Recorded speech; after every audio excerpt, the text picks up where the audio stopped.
Ujú.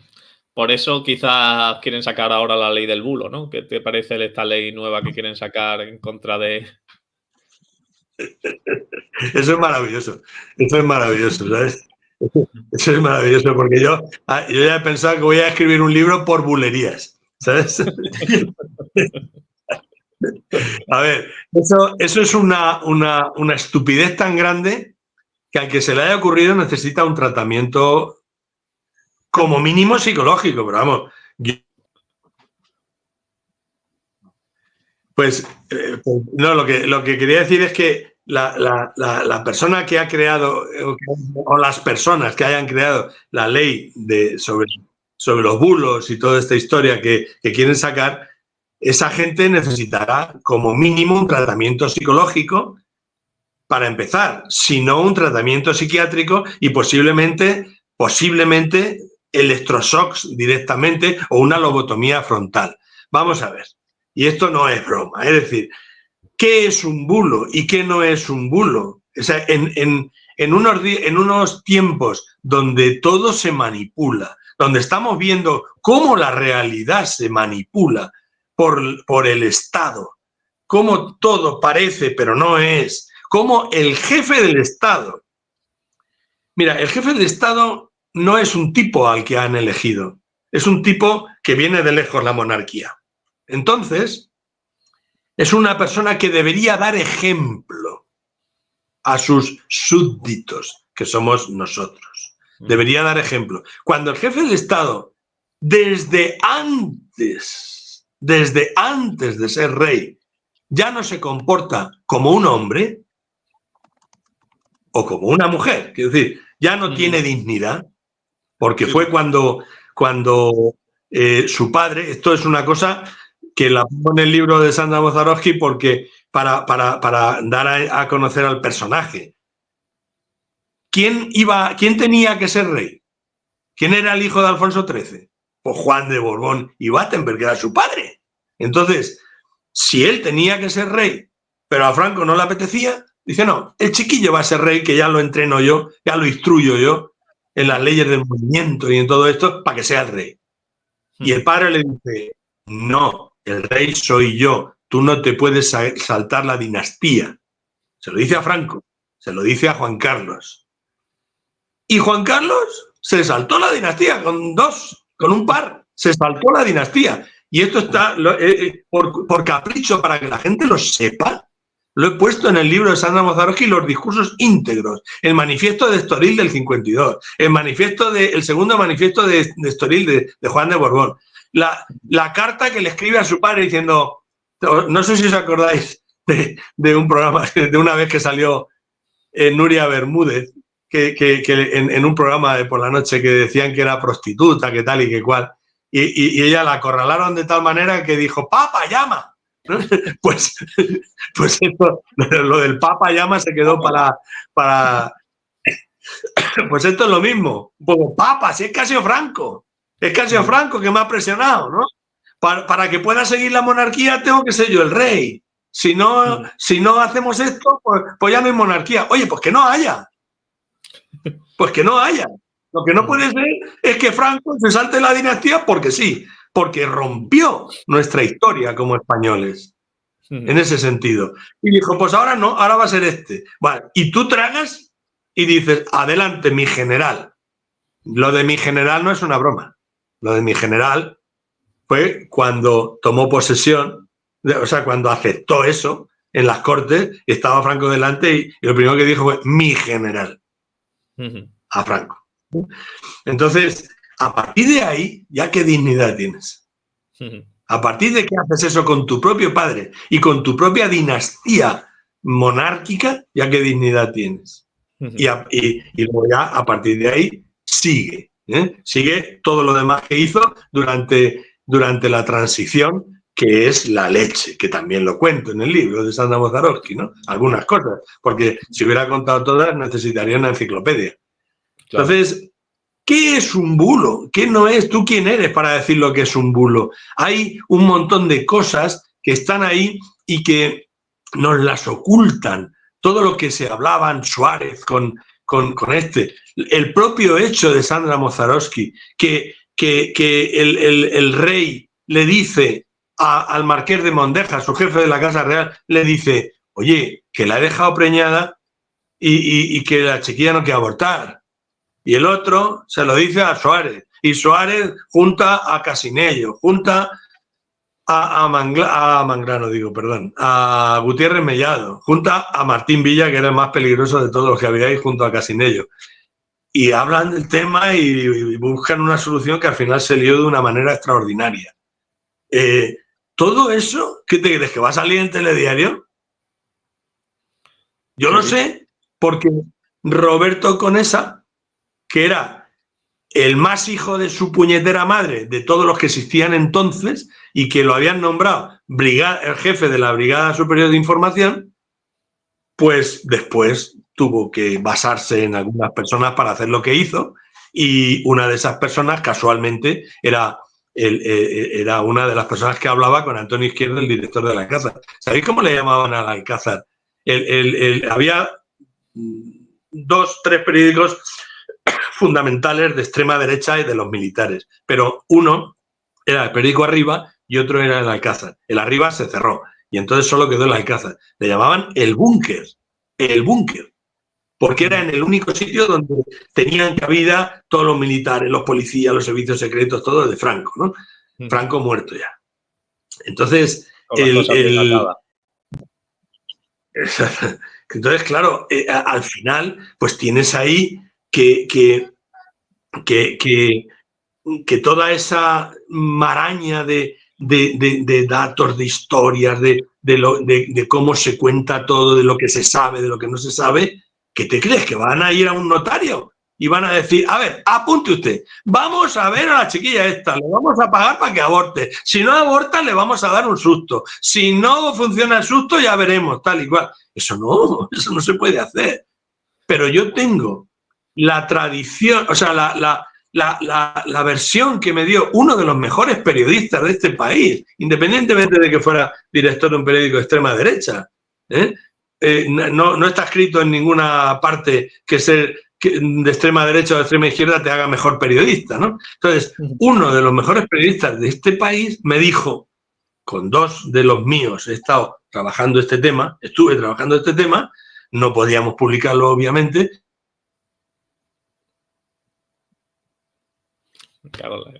Ahí se ha quedado en un momento.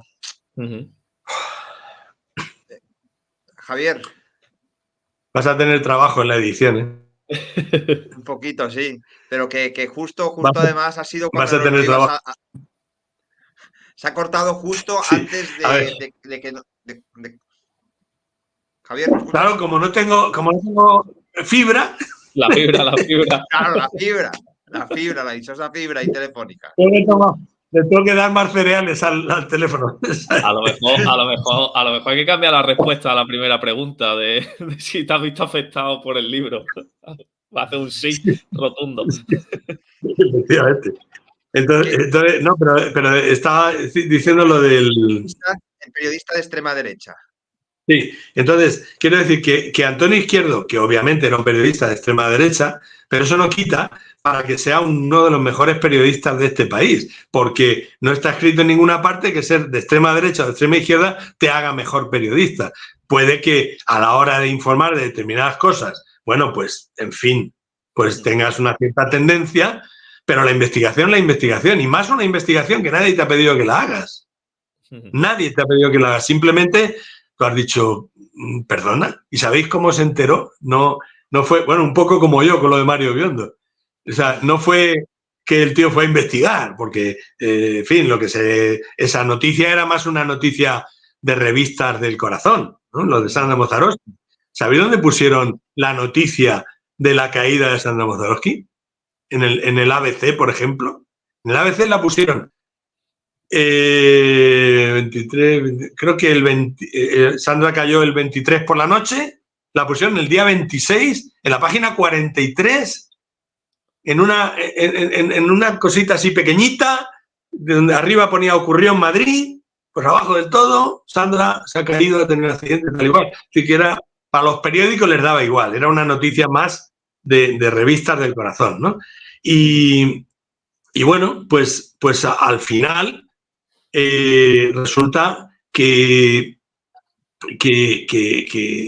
la cosa no era tan de revista de corazón, pero a él le llamó la atención, por lo que sea, cuando en una de esas historias de bares, cuando se junta, es decir, las cloacas del Estado en aquellos tiempos no eran las cloacas del Estado, no existían, porque eran el Estado. El Estado en sí mismo era la cloaca. Entonces las cloacas no existían. ¿Eh? O sea que las cloacas del Estado empezaron a existir más adelante, con Felipe González y tal, ¿no? Pero en ese momento las cloacas del Estado no existían, porque en sí mismo era el Estado. Bueno, pues imagínate que lo normal era juntarte a tomar un café, una copa, a comer con algún amigo tuyo que era de los servicios secretos, que era policía, que era tal, pero no policía cualquiera, era a lo mejor de los que estaban ahí arriba, de los que le pegaban a la gente en los interrogatorios, vamos. Y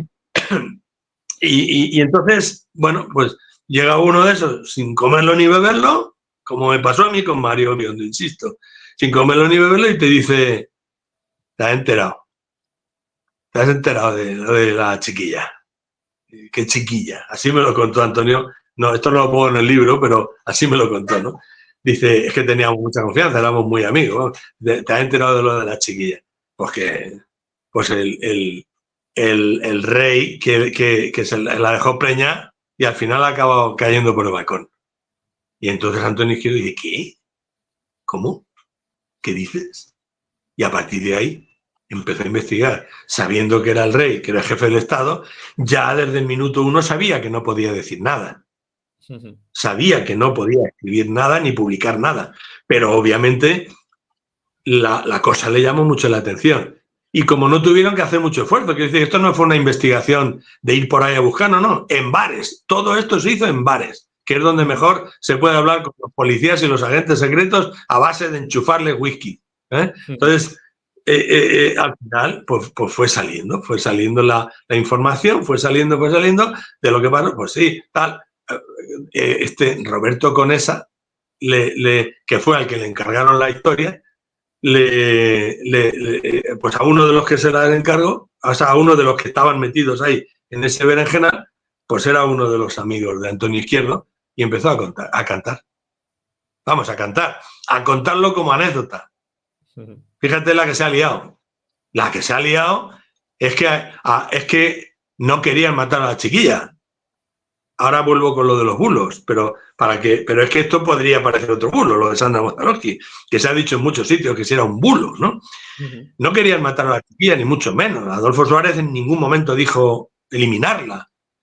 Vamos, de hecho el rey ni se enteró. Entonces, Adolfo Suárez lo que dijo es darle lo que haga falta de pasta y que se vaya a Londres y que aborte y se quede ahí estudiando y que haga lo que quiera y que rehaga su vida. Darle lo que haga falta. Pero claro, si tú resulta que luego le dices a uno de los peores perros criminales que hemos tenido en este país, que se llamaba Roberto Conesa, le dices que, por cierto, le decían garbancito, ¿sabes? Al fulano este, ¿no? Le dices, oye, este tema es una chorrada, pero, en fin, decirle algo a la chiquilla para que se vaya a abortar y ya está. Estamos hablando de una niña, joder, es que acabó de cumplir 18 años. Entonces, decirle algo a la chiquilla y asustarla un poco, que tal y cual. Ahí es duro, pero según las leyes de hoy en día es un delito, pero entonces no era un delito. Igual que no era un delito pegarle a tu mujer o incluso matarla si la pillabas con un amante. La pillabas con un amante, matabas al amante. Podías incluso matar a tu mujer y te condenaban al destierro. Te fueras a otra provincia, ¿sabes? Porque la habías pillado en el acto con el amante, ¿no? Entonces, bueno, pues teniendo en cuenta que eran otros tiempos, pues dice, dale un susto a la chiquilla. Y fueron a darle un susto. O sea, este se lo dice a otro, el otro se lo dice a otro, que es un capitán de la Policía Armada, el capitán de la Policía Armada, que no sabía quién era la chiquilla, ni sabía nada del embarazo real, ni nada. Simplemente sabe que dos superiores suyos, Roberto Conesa y José Sainz González, el segundo de a bordo de la Subdirección General de Información, de Seguridad, perdón, le dicen que hay que tener en cuenta también que el capitán era un poco involucionista también, ¿no? Le dicen, oye, dale un susto a esta chiquilla, y el capitán, ¿qué va a hacer? Pues no podía hacer otra cosa, ¿no? Entonces, pues bueno, pues nada, no le di importancia, pero no sabía, le habían dicho que era la amante de un pez gordo. Eso fue textual, la amante de un pez gordo. Pues el otro coge a dos pringados, muertos de hambre, los pongo, como muertos de hambre los pongo yo en el libro, para identificarlos, porque no tengo sus nombres, ni sé si los mataron tampoco, creo que sí, pero no sé si al final los mataron. Dice, dos pringados, ya sabéis, imaginaos en aquellos tiempos, este hombre era jefe de los radiopatrullas de Madrid, o sea que era una persona que tenía contactos infinitos con delincuentes a los que después les sacaba información a cambio de hacerles pequeños favores, ¿no? Entonces, pues nada, pues cogió a dos que se dedicaban a hacer hurtos y tal y cual, o sea, que no eran delincuentes peligrosos, y les dijo, voy a ir a darle un susto a esta chiquilla. Ni tocarla, porque ya le habían advertido que ni tocarla, que cero violencia. Ni tocarla, ni una bofetada, ni nada. Solamente decirle, oye, nena, o abortas o la próxima vez que vengamos no va a ser para lo mismo. Y para que le dejasen entrar y no hubiera problema, los de arriba habían pensado mandar, se pusieron en contacto con ella y le dijeron, oye, te vamos a mandar, te vamos a hacer llegar una carta de quien tú ya sabes, y así que cuando llegue por la noche ábrele al que lleva la carta, que es para ti, ¿vale? Pero no lo queremos hacer de día porque hemos detectado que tienes vigilancia.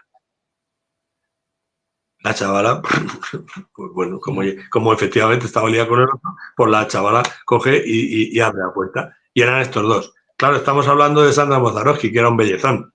Y estos dos eran unos pringados que no habrían visto una mujer así en su vida. Y cuando le dijeron eso, nena, tienes que abortar lo primero el mensaje, según contaron ellos después al capitán, y el capitán al otro.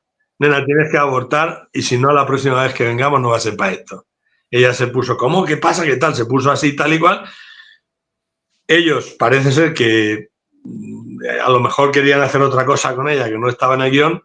Ella se fue corriendo para el salón, me parece que dijeron, después para la terraza, y en la terraza tuvieron un forcejeo con ella, pataleando, patatata. El caso es que la chiquilla cayó y ellos desaparecieron tan rápido como ella caía, ellos desaparecían. Esto se lo contaron al capitán. Y el capitán se lo contó a los otros.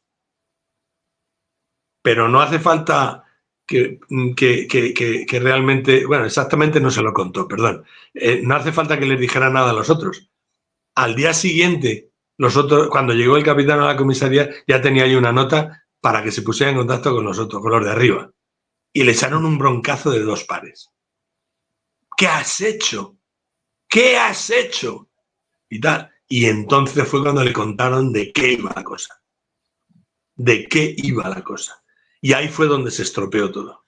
Donde se lió, bueno, se estropeó ya desde el momento en que Sandra estaba medio muerta, ¿no? Pero ahí fue donde se lió. ¿Por qué fue donde se lió? Pues sencillamente porque el capitán había cometido un fallo en su vida. Bueno, había cometido muchos, pero este, el último. Había cometido un error. Mandar a 2 pringados a hacer eso. No tenía que haber mandado a nadie, ¿vale? Pero lo hizo, vale, ya está. No tenía mala intención, sino que él creía que estaba cumpliendo órdenes, entre comillas. Pero el capitán era un hombre de honor. Y con eso no habían contado. El capitán era un hombre de honor. Y era un hombre hiperreligioso, hipercatólico. Y cuando se entera, y absolutamente antimonárquico, este era involucionista 100%. Le tenía más manía al rey que yo qué sé, al que traía los recibos de la luz a su casa seguramente. Y entonces, ¿qué pasó? Pues que el hombre le dijeron lo que había y él dijo, ¿cómo? ¿Que me habéis dicho todo esto? ¿Todo esto por qué lo sé?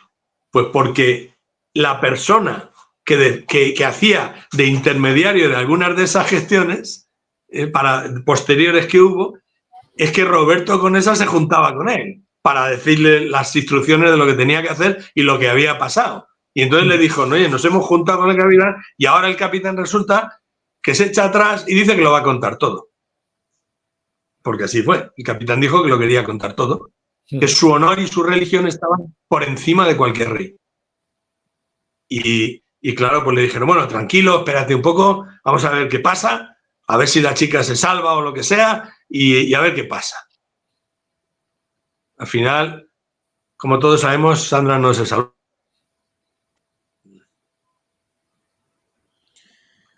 Pues, al final, como todos sabemos, sí. ¿Dónde me he quedado? No, Sandra no se salvó. Sandra no se salvó. No, pues eso, que al final, como todos sabemos, Sandra no se salvó y acabó muriendo. Y a los 13 días, me parece, murió el capitán. ¿Cómo murió? Pues ¿cómo murió? ¿Sabes qué pasa? Que llegó el grapo y lo mató. Y de verdad, le pegaron un tiro. Juan Martín Luna, un grapo muy conocido, le pegó un tiro. ¿Sabes qué pasó? Que Roberto Conesa era un hombre que manipulaba al grapo. Ese mismo año, os acordaréis de la matanza de Atocha, del jugador de Atocha. El mismo día, qué casualidad, joder, el mismo día del mismo año ocurre la matanza de Atocha y ocurre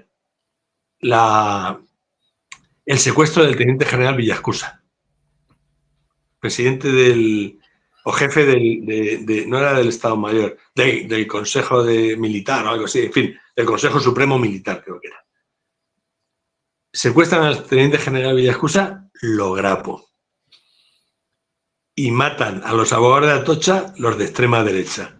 ¿Sabéis para qué se hizo eso? Para equilibrar, lo que decíamos antes, para equilibrar. Para que la gente no le diera demasiada importancia a que unos locos de extrema derecha, que no eran unos locos de extrema derecha, eran unos pistoleros que habían enviado allí, hubieran matado a unos cuantos abogados laboralistas, pues hicieron la jugada de secuestrar al teniente general Villascusa. Y así se equilibra. Los terroristas han secuestrado tal, la alerta general, y lo de los pobres abogados quedó ahí para la gente de izquierdas. Como noticia para la gente de izquierdas. Eso fue así. Al poco tiempo, a los pocos días, como este tío tenía infiltrados dentro del grapo, ojo, en el libro lo digo con nombre y apellidos, como tenía, quiénes eran los infiltrados, pero como tenía infiltrados dentro del grapo, a los pocos días, qué casualidad, que liberan, fue el jefe del operativo, Roberto Conesa, liberan al teniente general Villascusa y a Oriol y Urquijo, que era el jefe del Consejo de Estado, que lo habían secuestrado un poco antes. Al que lo habían tratado fenomenal, no le habían dado ningún problema, le habían dado de comer todo lo que quería, todo muy bien y tal y cual, y liberaron a los dos. Otra medallita. Y entonces lo hacen jefe de la Brigada General de Información, a Roberto Conesa. ¿Sabes? Pero él era el que manipulaba a los grapos, no digo en todas las cosas, pero manipulaba a los grapos. Metía la información que quería a través de un infiltrado suyo, que digo el nombre en el libro, y este se lo pasaba a este nombre, si lo puedo decir, a Francisco Brotons Beneito, que era un grapo, era el jefe en aquel momento de los grapos, que fue el que dio la orden de ejecución del capitán. Este fue el que dio la orden de ejecución. Y el otro, Juan Martín Luna, el que lo mató. En fin, y por resumir, porque lo que estábamos hablando era de bulos, al final, lo que son las cosas, con el tiempo, o sea, bueno, a los pocos días, pillan a todos los grapos, encuentran la pistola con la que han matado al capitán, qué casualidad. Pillan a 18 grapos en Benidorm, incluyendo a Brotons, incluyendo a Martín Luna. A los pocos días, estamos hablando que el capitán murió el 27 de octubre, y esto es no sé, no me acuerdo ahora mismo, de los primeros días de noviembre o por ahí. Bueno, sí, el caso es que a los pocos días los pillan. No, el capitán murió el 27 de septiembre de 1977. A los primeros días de octubre los pillan a 18 grapos en Benidorm. y encuentran la pistola, encuentran todo. Y resulta que que después, con el paso del tiempo, se escapan estos grapos, 5 grapos se escapan de la prisión de Zamora en el año 79. Sí, esto, en el 77, en el 79 se escapan. Y Martín Luna, que estaba intentando, luego a Brotón se lo volvieron a pillar, pero a Martín Luna no lo pillaron. Martín Luna habían hecho un montón de redadas donde él estaba siempre, donde iba a ir, donde tal, y nunca lo pillaban. Pillaban a otros, pero no a él, porque no querían, porque no les interesaba pillarlo, porque no querían detenerlo y mandarlo a la cárcel. ¿Sabéis por qué? Porque el tío, igual que le pasó, tuvo el mismo error que el capitán. El capitán se enteró de la realidad y dijo, mi honor y mi religión por encima. Martín Luna dijo, ¿cómo? Se enteró que habían filtrado el nombre del capitán como objetivo. Se enteró que esta gente, o sea, que no era una cosa de los grapos que querían matar al capitán, que lo mataron los grapos sin duda, que habían filtrado como objetivo principal el nombre del capitán. Y entonces Martín Luna entró en cólera y dijo que lo iba a contar también. Por tanto, no querían pillarlo. Hubo varias redadas y no lo querían pillar, hasta que tuvieron la posibilidad de que 3 policías cloaqueros a las órdenes de Manuel Ballesteros, que era el nuevo jefe de la brigada y que estaba con el tema antiterrorista, porque a Conesa le había dado un infarto y había nombrado a Manuel Ballesteros, pero le dijo, oye, solucioname este problema, y entonces el otro se lo solucionó. ¿Qué hicieron? Lo fusilaron directamente, o sea, en la calle. Los 3 policías, no 3 policías armadas de uniforme, no, 3 policías de paisanos cloaqueros, lo fusilaron directamente, metieron no sé cuántos tiros. Y luego decían que es que había echado un paso atrás, que había puesto con la mano derecha, sacó un arma, que les disparó, que los quería matar, que tal y que cual. Mentira todo. En el juicio se demostró, los jueces dijeron que era evidente que estaban mintiendo. Que Martín Luna, sin quitarle que era un terrorista peligroso, que Martín Luna era zurdo, que era imposible que sacase el arma con la mano derecha, que era zurdo, que ha quedado demostrado por cosas que se explicaron en el juicio, que directamente iban a matarlo, que tenían ánimo de matar los policías y los condenaron. Lo que pasa es que tampoco se pasaron en la condena, 6 meses y 1 día, ¿sabes? Porque por la eximente de legítima defensa no era. Pero bueno, como que estaban haciendo su trabajo y tal y cual, ¿no? Pero 6 meses y 1 día más 1 millón de pesetas a la viuda. Luego, como no estaban de acuerdo, recurrieron y más adelante los indultaron a los 3. Los indultaron. Es decir, y de todo esto que he contado, ¿qué es un bulo y qué no es un bulo? No lo sé. Tú sabrás lo que es un bulo y lo que no, pero la realidad es que todo esto ha pasado. Entonces, ¿cómo vas a decirme tú a mí ahora que yo no puedo publicar esto porque es un bulo o no es un bulo? No, lo que hay que hacer es que la sociedad sea más inteligente, más preparada, más cualificada, que tenga más comprensión lectora, que hay que educar a los niños, educar a los jóvenes, gastarse mucho más dinero, el triple de dinero en educación, para que la sociedad esté más preparada y no se crea cualquier cosa. Y a partir de ahí es como sí que se lucha contra los bulos y cómo la gente aprende a diferenciar una cosa de la otra, ¿no? Porque, oye, yo conozco a gente muy bien preparada, pero mucho. Ingenieros aeroespaciales, en fin, gente muy preparada, abogados, tal, que se tragan cosas que son mentiras. Sí. Que se tragan información que es mentira y que yo sé que es mentira y se la tragan. Entonces, ¿qué pasa? Pues que efectivamente hay bulos, hay mentiras, hay verdades a medias, hay cosas y tal. Pero oye, si es que resulta que quien quiere hacer esa ley de bulos es el principal mentiroso. Sí, yo creo que tendrías que ir a Neutral y preguntarle si tu libro es puro o no y que te den el válido, ¿no? Que te le den la validez.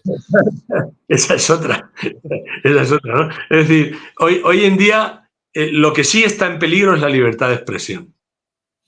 Sí está en peligro la libertad de expresión, porque, mira, en las redes sociales te pueden echar de tu cuenta cuando quieran, porque alguien que a lo mejor es un analfabeto, le están pagando para que revise lo que tú publicas, lo que tal y cual, y no le parece bien y te dice fuera.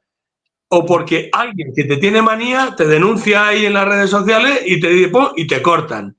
La libertad de expresión está en peligro, pero si además interviene el Estado en recortar las bases fundamentales de la libertad de expresión, pues entonces estamos perdidos. Mira, hay unas leyes que dicen que si no te gusta o no estás de acuerdo o crees que te estoy ofendiendo con lo que escribo, pues me puedes denunciar por injurias y calumnias. ¿Vale? Entonces tú me denuncias, no, es que usted me ha insultado diciéndome esto, o es que usted ha hecho una calumnia porque dice que esto es así, pero no es así, porque mire usted, ¿vale? Y yo te lo compro. De hecho, ya dije, o ya he dicho en varios sitios, que mi estrategia secreta, que ya no es secreta porque lo he contado, es a ver si por fin me meten en la cárcel y me solucionan el problema de la jubilación. Para no tener que andar yo por ahí buscando dónde estar cuando sea mayor, ¿no? Sino que meten en la cárcel, me tengan ahí dándome de comer y luego, si al final me quieren echar, pues me dan 2 años de paro. O sea, que no es ninguna tontería. Pero sí, es que es un chollo. En vez de estar pagando 2.500 o 3.000 euros a una residencia, pues oye, encima te pagan a ti, ¿no? Por lo menos en las residencias tampoco te dejan salir. Cuando eres muy mayor no te dejan salir, es como una prisión, ¿no? Solo que en las cárceles te tratan como una persona y en las residencias te tratan como si fueras imbécil. Como, vamos, pero no lo digo porque sean mayores, es que yo acabo de estar en un hospital y las enfermeras me trataban como si fuera imbécil. Venga, venga por ahí, a ver si se va a caer usted, a ver si no sé qué tal y cual. Son unas maneras de hablar, como si fueras imbécil y sordo, porque te gritan mucho, ¿sabes? ¿Has tomado ya la pastilla? Sí. ¿Por qué no se ha tomado usted la sopa? Porque no le ha gustado. ¿Por qué no se toma usted todos los días 3 veces diaria leche? ¿Y por qué no se toma un tazón de leche así? ¿Y por qué no se toma usted la leche? Oiga, mire usted, yo entiendo que no me quieran dar café porque, bueno, estoy aquí y a lo mejor la norma es que no hay que dar café y me trae un sobrecito descafeinado. Pero es que la leche no me sienta bien. O sea, que no me voy a morir por tomar leche, pero no me sienta bien. Entonces no me traigan más leche, por favor. Dejen de traer leche. Tráigame agua si quieren, pero no me traigan leche. Entonces así todos los días.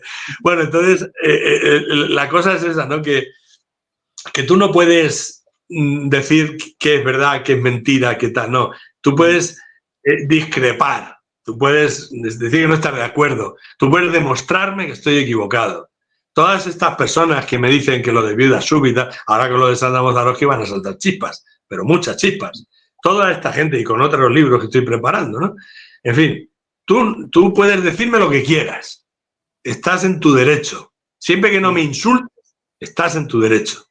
Me lo dices con educación y hablamos. Pero tú tampoco puedes demostrar nada. ¿Cómo tú me dices a mí que lo que yo estoy diciendo es un bulo? ¿Cómo lo demuestras? ¿Cómo demuestras que no es verdad? Sí, claro. Son hipótesis de trabajo a partir de datos. Y entonces yo, que siempre estoy aprendiendo, porque es así, una persona debe estar aprendiendo toda su vida, pues yo, de las muchísimas veces que me han juzgado, pues he copiado de los jueces. He copiado de los jueces. Oiga, no lo podemos demostrar, pero sabemos que ha sido usted. Como le hicieron a Rafael Vera, ¿no? Sí. No, has dicho mientras contabas toda esta historia de Sandra Mozaroski que esto de meter miedo ya no es legal y es que pasó en el 78, pero vamos, creo que ha habido historias recientes, muy recientes en España que se parecen un poco. Esto de pegar tiros por la calle y de dar susto, yo lo he escuchado hace poco, vamos. Sí, bueno, lo he dicho pero lo he dicho desde el punto de vista cultural. Sí, O sea, culturalmente, decir, oye, la chiquilla esta que, a ver, hombre, para empezar era una niña, era menor de edad. Hasta el 78 con la Constitución, bueno, no precisamente con la Constitución, quiero decir que el año que se aprobó la Constitución también se aprobó que la mayoría de edad era con 18 años. Pero cuando el Borbón la conoció tenía 17.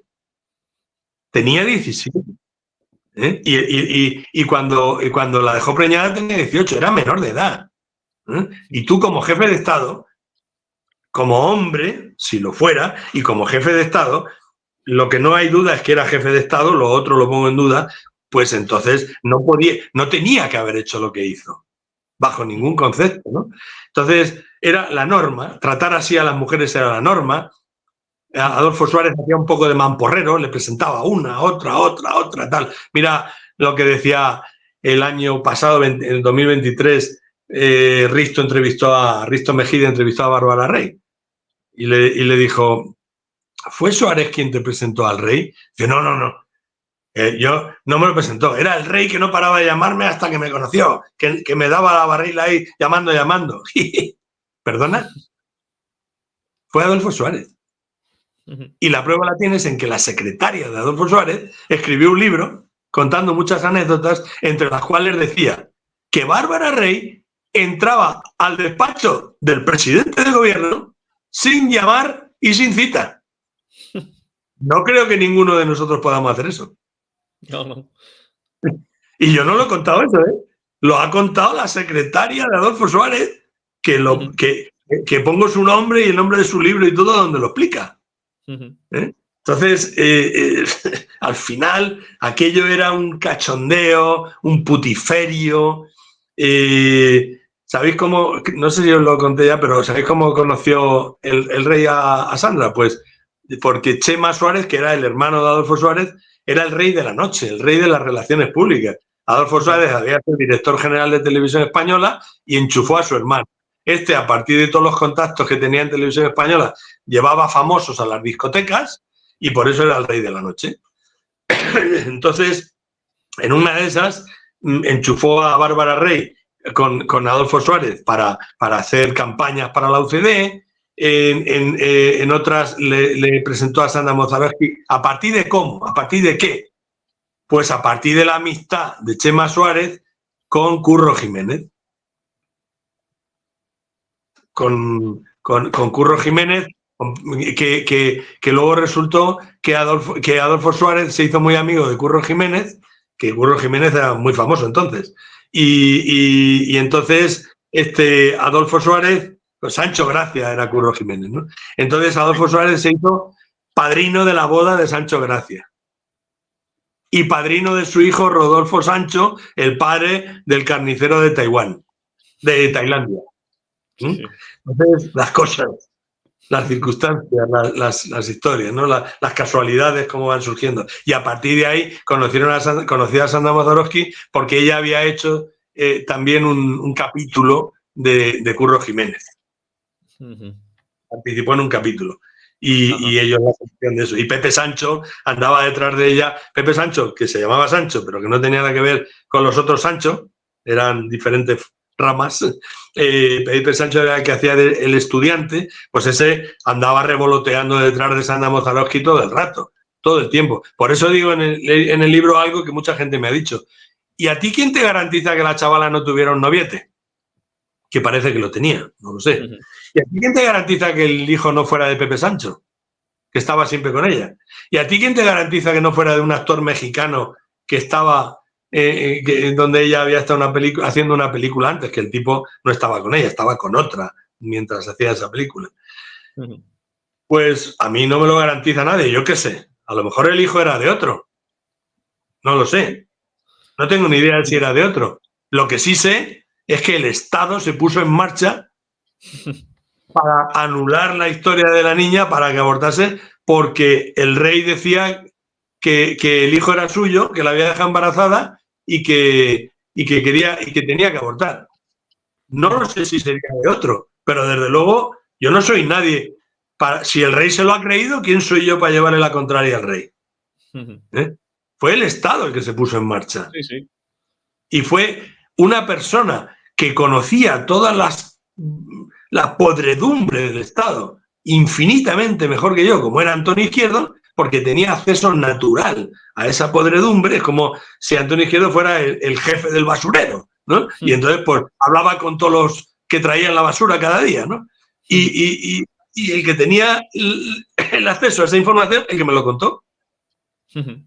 O sea que yo iba a ser el nuevo director del Alcázar. El Alcázar ya no de extrema derecha, porque ya habían pasado años, estaba cerrado, pues Felipe González les había quitado todas las suscripciones oficiales y toda la publicidad oficial, y entonces luego el Tribunal Supremo condenó al Estado a pagar miles de millones de pesetas a los propietarios del Alcázar. Entonces lo pensaban sacar otra vez, pero ya llamándose el Nuevo Alcázar y como un periódico normal, porque ya estábamos entre comillas en plena democracia, que nunca me he creído esto de la democracia, pero bueno, entre comillas, ¿no?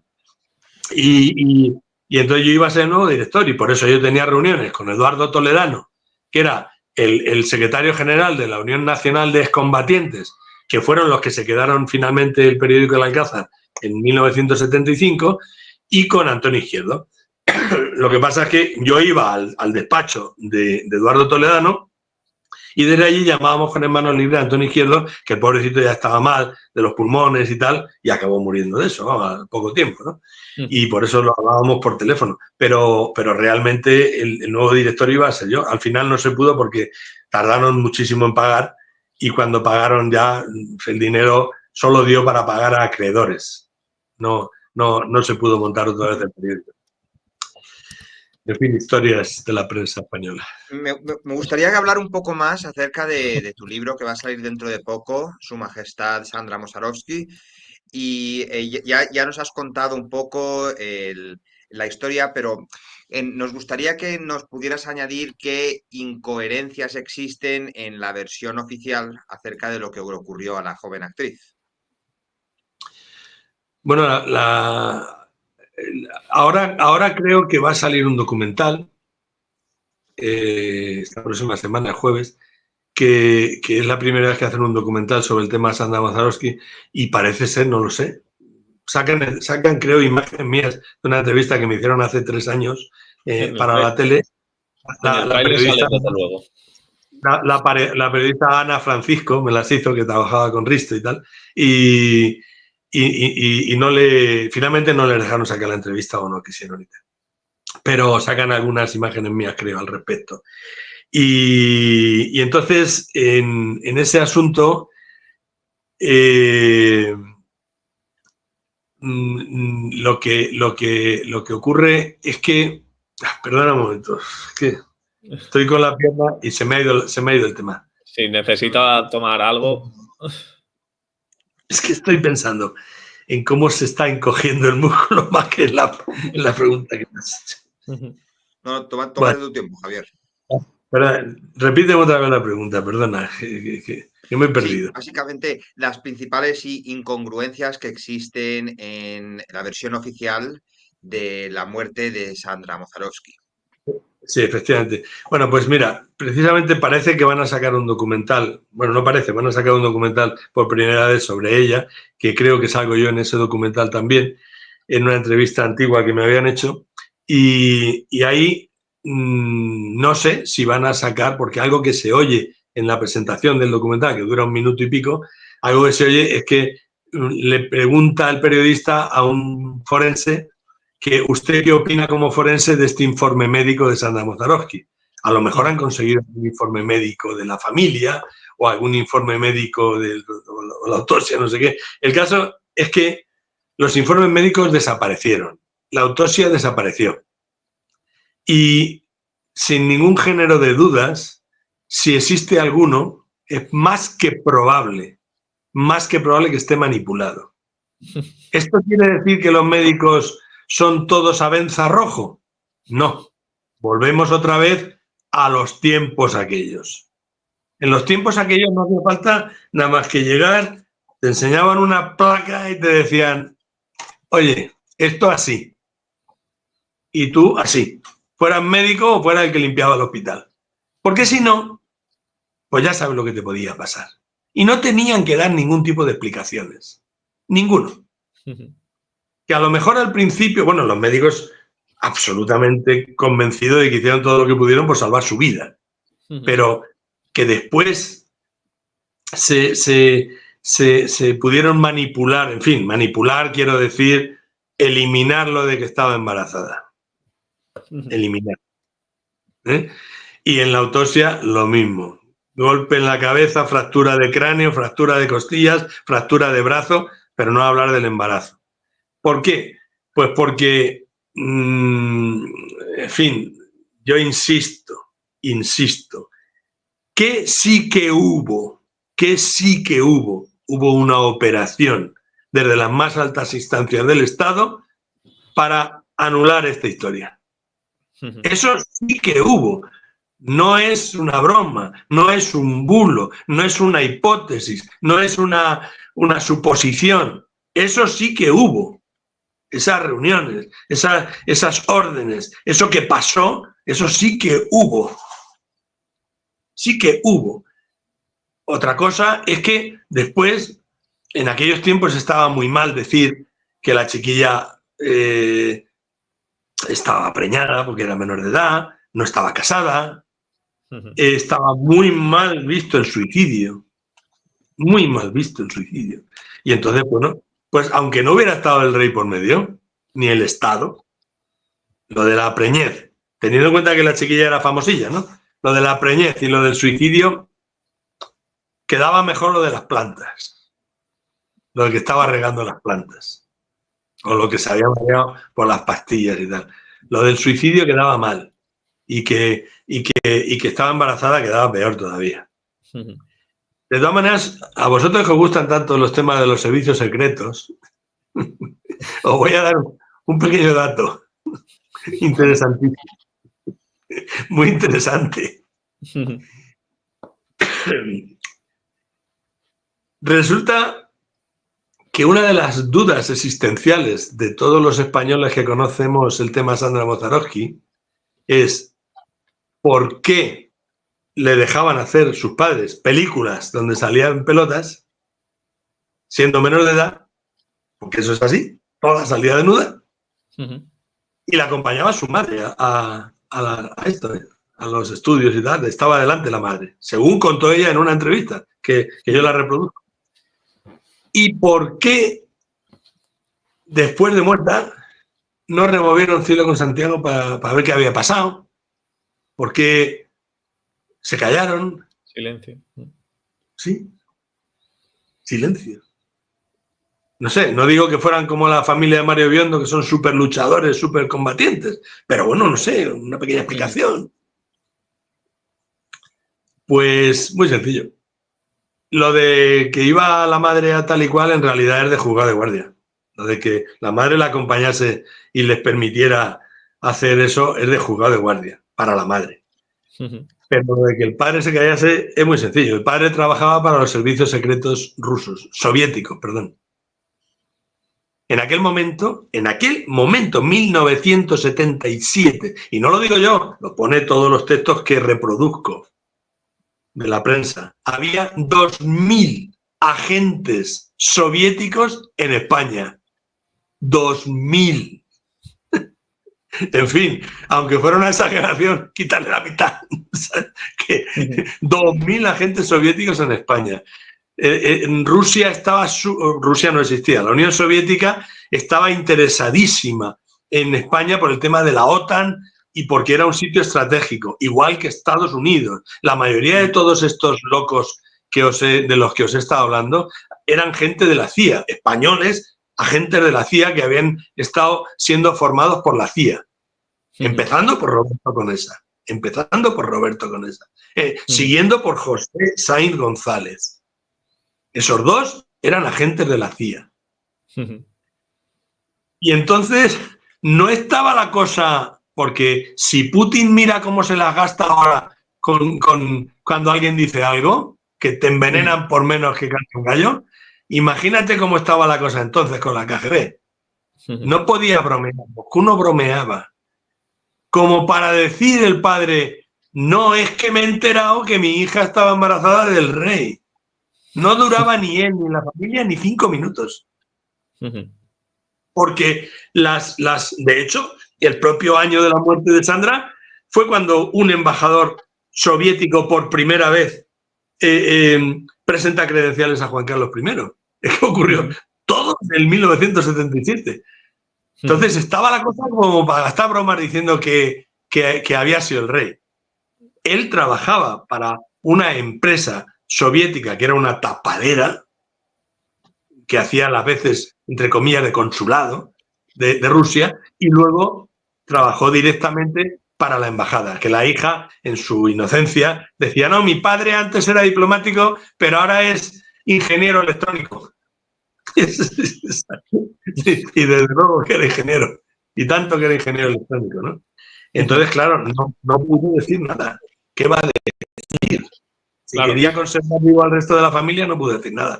Por tanto, lo que se pueda decir de que se suicidó, no se suicidó, de que se cayó por las plantas, de que tal y que cual, y lo otro, es que no se sostiene. Es que las incongruencias son las otras, no la realidad. Esa es la historia. Pero bueno, hay gustos para todos. O sea, hay gente que puede opinar una cosa y la otra. Pero en mi caso no es un tema de opinión, es un tema de datos. Yo sí que sé, porque el tío más honesto que he conocido en mi vida es Antonio Izquierdo, y más profesional, sí que sé que lo que me contaba Antonio, porque claro, yo lo reproduzco en el libro de memoria, pero él me contaba muchísimos más datos, ¿no? Que tampoco venían a cuenta, pero porque implicaban a sus hombres y a sus periodistas. Pero sí que sé que lo que me contaba era eso, y sí que sé que las reuniones existieron, y sí que sé que se puso el aparato de Estado en marcha. Eso sí pasó. Eso sí que no es una forma de verlo de Sandra Mozarovsky, eso fue una realidad. Este documental de TNTV, en el tráiler sales tú indudablemente, vamos, si no es tu hermano gemelo. Sí, no salgo yo porque es una entrevista de hace 3 años que me hizo la periodista Ana Francisco y bueno, pues era sobre Sandra Mozarovsky, debe ser que no les dejaron sacarla y ahora pues la habrán vendido o será la misma empresa o lo que sea, no lo sé, y he visto que sacan en el tráiler, sacan una escena mía diciendo, o sea, una frase mía diciendo que a Sandra la suicidaron contra su voluntad. Y han consultado contigo, en plan, oye, vamos a usar el fragmento de esta entrevista para este documental. Nada, en absoluto. No, de hecho, Consuelo García del Cid Guerra, que es una escritora maravillosa, especialista en temas, que esa tiene una entrevista, a vosotros os encantaría, porque tiene una entrevista para hablar de las instituciones estas donde metían a las chicas descarriadas en la época de Franco, empezando por ella. O sea, que no hablamos de chicas que hacían de prostitutas ni cosas, no, chicas descarriadas. Porque a tu padre les parecía, o porque a tu madre, o porque en el colegio decían las monjas que tal. Consuelo García del Cid Guerra ha escrito varios libros sobre esto y es una biblioteca andante sobre esa historia, ¿no? Y sobre niños desaparecidos y tal, ¿no? Pues fue ella la que les dio mi teléfono y me dijo hace poco, oye, te van a llamar o te han llamado de TNTV para un documental, es que me han dicho que te van a llamar. Y digo, a mí no me ha llamado nadie. Por eso me sorprendió cuando vi el trailer y vi ahí mi imagen, me sorprendió bastante. Pero bueno, tampoco pasa nada, publicidad. Pues sí. En el libro que vas a sacar, ¿qué se puede esperar el lector? El de Su Majestad Sandra Mozarovsky. Pues mira, hace 2 días, como supongo que hace casi todo el mundo que escribe, he mandado el libro a alguien de mi confianza para que lo lea. ¿Por qué? Pues porque es una abogada, es criminóloga, es profesora de detectives privados en la universidad y le he mandado el libro para que lo lea y me dé su opinión. Esta mañana me ha mandado un mensaje, 2 mensajes. y me pone sobre el libro. Siguiente mensaje. Impresionante. Impresionante. Es decir, se dan datos, se dan nombres, se pone en contexto, porque eso es muy importante. Si no pones, esto me lo advirtió Antonio Izquierdo, si no pones en contexto, no sabes de lo que va la película. Por eso el rollo de meter los discursos del rey y tal y cual, porque hay que poner en contexto la situación. ¿Quién era el rey? Que es un rey fake en realidad. Sí, que su padre luego en 1977 renunció oficialmente, porque no le quedaba más remedio, ya el otro llevaba 2 años siendo rey.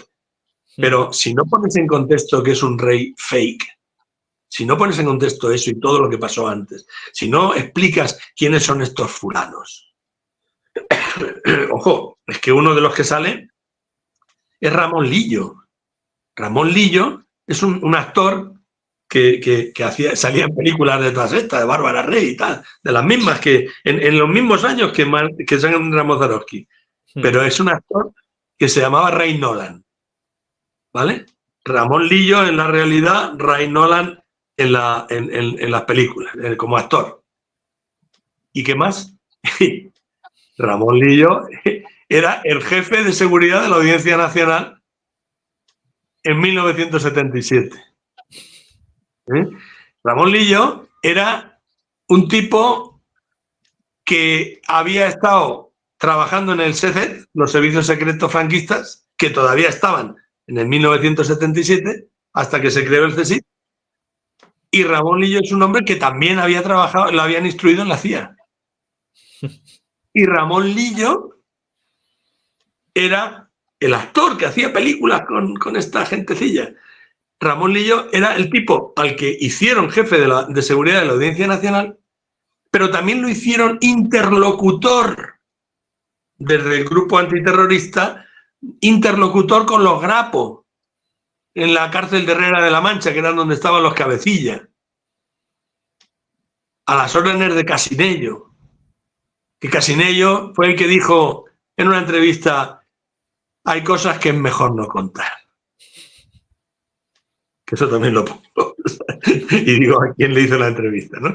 Es decir, Ramón Lillo es un tipo que era el protector de Alcázar. Que Casinello le dijo a Roberto Conesa: habla con Ramón Lillo. Pero era el protector de Alcázar. Alcázar. Todo esto, bum, bum, bum, bum, bum, bum, bum, dando vueltas. Alcázar, socio de El Asir. El Asir era el socio de tráfico de armas de Juan Carlos I. Y el que estaba casado con la hermana de Khashoggi, de Adnan Khashoggi, que era el traficante de armas más rico del mundo. Bueno, era el hombre más rico del mundo en aquel momento, amigo íntimo de Juan Carlos, que su hermana estaba casada con el Asir, y la hermana antes había estado casada con otro y era la madre de Dodi Al-Fayed, el que murió con Lady Di. Bien. Y Dodi, Adnan Khashoggi, dijo, el traficante saudí que vivía en Marbella, dijo: entre el Asir y el Sarasola me han jodido los negocios en España. Una frase similar. Joder, Sarasola, tío. Sarasola es el padre de Quique Sarasola, el íntimo amigo de Raquel Sánchez Silva. que así, por poner un ejemplo de las muchas cositas que hacía, cuando Felipe González gana las elecciones en 1982, Sarasola, que tenía sus grandes negocios en Medellín, trajo a un invitado para la noche de la celebración en el Pala, me parece que fue, en un restaurante y tal y cual, la noche de celebración, un invitado VIP para esa noche.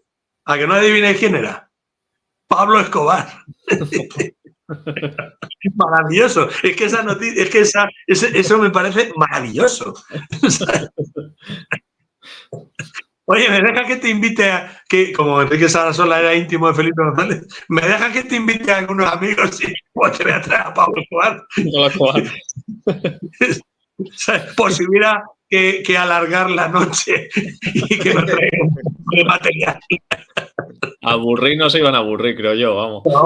Ojo, que no es que me lo estoy inventando, es que hay fotos de eso. O sea, que esto es una anécdota conocida, vamos, ¿no? No por el gran público a lo mejor, pero es una anécdota conocida. Es maravilloso, eso es increíble. Entonces, claro, ¿y por qué he dicho que es padre de Quique Sarasola y amigo de Raquel Sánchez Silva? Pues no sé, yo qué sé. Y Pablo Escobar y cocaína, no lo sé. Pero al final, yo qué sé, la rueda sigue girando, sigue girando, sigue girando. Sí, pero quizás por eso el cine español sigue tan subvencionado en España. Porque... Puede ser, no lo sé. La verdad es que podrían ganar incluso mucho más dinero si buscasen las subvenciones en otra parte, ¿sabes? Pero podrían ganar mucho más dinero porque esa gente necesita blanquear dinero, nunca mejor dicho lo de blanquear, y necesita blanquear, y a través del cine podrían blanquear muchísimo dinero. Y no descarto que algunas de las películas que se hagan sean así. O sea, los grandes capos de la cocaína trabajan de una manera que están infiltrados en todas partes. Yo recuerdo estar haciendo un proyecto en Guinea-Bissau y tener que largarme y dejar el proyecto así de hoy para mañana. Yo vivía al lado del Palacio Presidencial. Bueno, perdón, al lado del Palacio, al lado de la residencia del presidente, quiero decir, Nino Vieira. Y de repente pues entran ahí unos tíos, claro, por muy guardaespaldas que seas, si ves un montón de soldados con fusiles, no te pones tonto. Bueno, de hecho a los guardaespaldas los mataron. Y lo cortaron a trocitos con machetes, en 2009. ¿Y sabéis por qué era? Porque Guinea-Bissau es un puerto franco de entrada de cocaína de Sudamérica. Y había una bronca entre el presidente de Guinea-Bissau y el jefe del Estado Mayor de 5 toneladas de cocaína. Una bronca entre ellos. Y el jefe del Estado Mayor le dijo a su sobrino, que era el jefe de un destacamento militar: oye, si me pasa algo, que sepas esto, que sepas quién ha sido el presidente. De repente, al jefe del Estado Mayor lo matan. Y el sobrino, dicho y hecho, cogió su soldado, fue y mató a Nino Vieira a trocitos, y cogió el pene y se lo metió en la boca a su mujer. Le cortó el pene y se lo metió en la boca a su mujer. Una locura. Esto es real. Sí, sí. Yo estaba allí. No estaba delante, menos mal. Pero quiero decir que es real. Yo me fui al día siguiente, por si acaso. Pero vamos, y todo el gobierno, todo el mundo pidieron asilo en la Embajada de España, y un lío tremendo en 2009. Es decir, al final la cocaína tiene una potencia tan bestial que fijaros que en México ahora mismo, hoy por hoy, el tercer contratista de personal de México son los grandes cárteles de la droga. Hay un libro muy interesante que formula en el libro la teoría, digamos, que fue la cocaína la que salvó la crisis de 2008 gracias al blanqueamiento y al capital que ingresaron en el sistema. Pues no lo descarto. No conozco los datos, pero no lo descarto, porque es que es una potencia brutal. O sea, es que se mueve tanto dinero. El otro día creo que hubo una incautación de 13 toneladas de cocaína. Me parece que en España, ¿no? Y en un barco y tal. ¿Y eso qué es? No, y lo más curioso es que el precio no te va a bajar, ¿eh? Si tú quieres tú de esto, por mucho que hayan pillado las 13 toneladas, te va a valer lo mismo. Exacto. ¿Y eso qué es? Eso no es nada. Si producimos cocaína en plan industrial. Es decir, hay cosas que no se explican. Mira, si yo, por ejemplo, hago algo en mi casa, que lo hago yo aquí, que lo escribo en mi ordenador y tal, y tal, pues lo hago yo solito aquí, no llamo la atención y tal. Y bueno, si quieres hacer algo, pues vienes y me robas el ordenador. Aunque obviamente yo soy como Bárbara Rey. Todo lo que voy escribiendo lo tengo en copias por ahí escondidas en todas partes, ¿no? Entonces, pero la cocaína es algo que hay que cultivarlo. y la producción masiva de cocaína es algo que no se hace en 2 metros cuadrados ni en 2 hectáreas. Eso hay que cultivarlo a lo bestia. ¿Por qué no hacen que desaparezca? Eso es tan sencillo, para un Estado, es tan sencillo como chasquear los dedos. ¿Por qué no hacen que desaparezca? El opio, joder, ¿cuánta gente ha invadido Afganistán? Los rusos, los americanos, la comunidad internacional, todos, ejércitos de todas partes. Ahí está, primer productor mundial de opio. Sigue siendo, era y sigue siendo hoy. ¿Cómo? En un sitio que ni siquiera es como Colombia, que está la selva, en un sitio que está ahí, que tú ves las plantaciones como el que mira la luna, ¿no puedes hacer que desaparezca todo eso? Pues no interesa. No interesa porque el volumen de dinero que genera eso es tan espectacular, posiblemente casi tanto como la industria del sexo, o por ahí. La industria del sexo mundial es un negociazo salvaje. Pues la cocaína, o sea, la droga, el sexo y las armas, el tráfico de armas, son 3 negocios fundamentales hoy en día. Y bueno, hoy en día el sexo de toda la vida, ¿no? Pero las otras cosas hoy en día, y realmente eso es algo que puede efectivamente ayudar a recuperarte de una crisis y a recuperarte de lo que haga falta. Pues basta con que levantes el pie del acelerador. En lugar de pillar a unos y a otros, pues no los pilles y les dejes que funcionen, y solamente con las comisiones que te van entrando, bueno, ahí tienes al rey emérito con las comisiones que le daban de los petrodólares, ¿no? De cuando compraban el petróleo de España, no había petróleo, el rey hizo ahí unas cuantas gestiones con sus amiguetes y ya había petróleo, pero él se estaba haciendo millonario. En lugar de decir, soy el jefe del Estado, mi patria, mi no sé qué, en fin, ponerse un poco en plan Manolo Escobar. Pues no Pablo Escobar, sino Manolo Escobar. Pues no, al final el tío lo hacía por ganar dinero. Por eso yo no me da vergüenza cuando digo que soy un mercenario, porque soy como el jefe del Estado, un señor. Hace poco apareció, no sé si lo viste en la pelea de Topuria ahí en Abu Dhabi. Ah, sí, que le dio un beso en la frente. Le dio un beso en la frente, sí. Sí. Bueno, no sé qué relación tendrá este luchador para darle un beso en la frente al rey, ¿no? Supongo que sería un acto reflejo. Si te han hinchado puñetazos, aunque hayas ganado la pelea, te habrás llevado unos cuantos, estarás ahí un poco ya, y la emoción de ver al rey, ahí, tal, pues el tío se volvería loco y diría, le doy un beso al rey. Pero vamos, no tiene más importancia, supongo. Pero ahora ya sabemos que hay que tener cuidado porque este tío es amigo del rey. Lo mismo lo manda que me partan la cara o algo. Javier, me gustaría preguntarte un poco más acerca de tu opinión y tu percepción de la monarquía, ya que en Viuda Súbita has hecho una hipótesis acerca de Felipe VI y ahora en Su Majestad Sandra Mozarovsky sobre su padre el emérito. Personalmente, ¿qué opinión tienes tú sobre los Borbones y sobre la monarquía en general? Pues mira, yo creo que son una buena cosa si las tenemos para ganar dinero, como hacen los ingleses. Es decir, ingleses, el volumen de gente que va allí para el tema industrial, o sea, la industria del turismo es importantísimo, ¿no? Eso es un gran negocio y deberíamos de mantener la monarquía, no solo mantenerla, sino darle todavía más bombo, darle todavía más, que sea más floripondia la cosa para que la gente viva más la monarquía, más cambios de guardia, espectaculares, más que se vea que es más rey, más todo el mundo inclinarse, tal, las reverencias. ¿Por qué? Porque eso es un negocio para España. Eso sí, tenemos una monarquía muy antigua y deberíamos conservarla igual que conservamos la Catedral de Burgos, por ejemplo, por lo mismo. Ahora bien, las monarquías han sido corruptas desde el minuto 1, todas, la de Felipe VI, la de Juan Carlos y todo lo que hay detrás.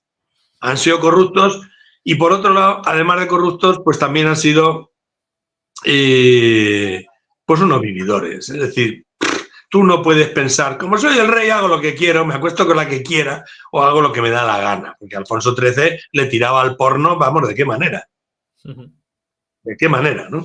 Entonces, y vamos, que no hay que ser ingeniero ni periodista de investigación, que el que quiera ponga en Google Alfonso XIII, porno, y verá.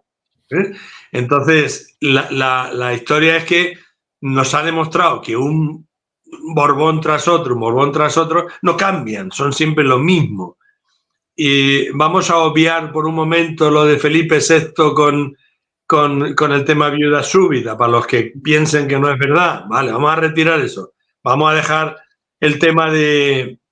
Vamos a poner encima de la mesa el tema de Leticia, ¿no? De Leticia, con todo lo que lleva, toda la movida de cornamentas que lleva, de faltas de respeto al rey, de falta de respeto a la reina, y que todo ni se toca. Mira, cuando una mujer que no es de sangre azul aún encima, ¿no? Porque yo creo que la obligación es que se tenía que haber casado con una de sangre azul, que para eso le pagan, ¿no? Tenía para mantener la estirpe de la realeza y tal, ¿no? Pero cuando una mujer que ni siquiera es de sangre azul te putea, como Leticia Ortiz Rocasolano está puteando al rey, que vacila a la reina Sofía como quiere, que hace lo que le da la gana y lo ridiculiza al rey constantemente. Primero, es porque algo sabe. Algo sabe y los tiene pillados, bien pillados. Porque si no, te digo yo que bajo ningún concepto lo habrían consentido. Bajo ningún concepto. Pero ella los tiene pillados. De mí saben que estoy con Jaime del Burgo. Saben que he estado con no sé cuántos tíos. Saben lo de la pasmina, lo del otro y lo del otro. Pero yo a ti te tengo pillado. ¿Por qué? No lo sé. Pero algo gordo tiene que ser. Y luego... ¿Tienes alguna hipótesis, Javier, de lo que puede ser? ¿Tú tienes alguna teoría forjada en tu mente? Hombre, para mí la primera hipótesis es lo de Raquel Sánchez Silva.